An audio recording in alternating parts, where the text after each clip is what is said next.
What is your response opinion to doctors that say fish oil pills don't supply omega-3 benefits that are on par with actually eating an omega-3 heavy diet? That's a great question. In all my patients, every 3 to 6 months, I check an index called the Omega-3 index that looks at all the DHA and EPA that person has consumed in the 2 months prior to the test. And as you've read in my books, there's a very strong correlation between the omega-3 index and brain size and the areas of our brain called the hippocampus, which is memory. People with the highest omega-3 index have the biggest brains and the biggest areas of memory. People with the lowest index have the most shrunken brains and the smallest areas of memory. The only people that I've ever seen had an adequate omega-3 index without supplementing with fish oil pills are daily sardine eaters, daily mackerel eaters, and I've only seen one human being who daily eats wild salmon achieve an omega-3 index. And I have tons of patients from Seattle and Vancouver who eat salmon almost every day.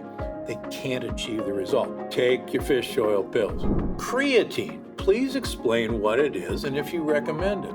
Well, creatine is a protein that we actually generate in our body. But research has shown that as we get older, we make less and less creatine. Also, we know that vegans have actually very low levels of creatine in their body and in their brain. Now, why is that important? Creatine is very, very important for brain function. And there are studies showing that if you give creatine to vegans, their brain's function will improve.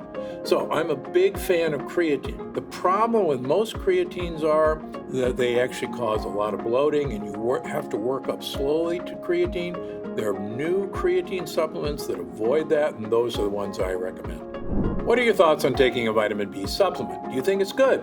Bad? Who should be taking vitamin B?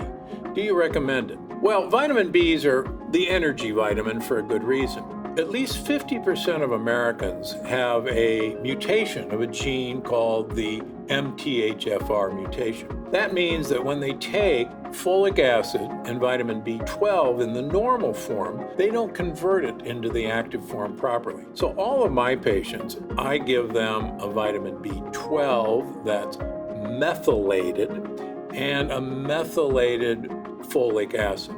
You can also add low-dose B3 and B6, but don't overdo it. The vast majority of Americans don't necessarily need a multi-B vitamin.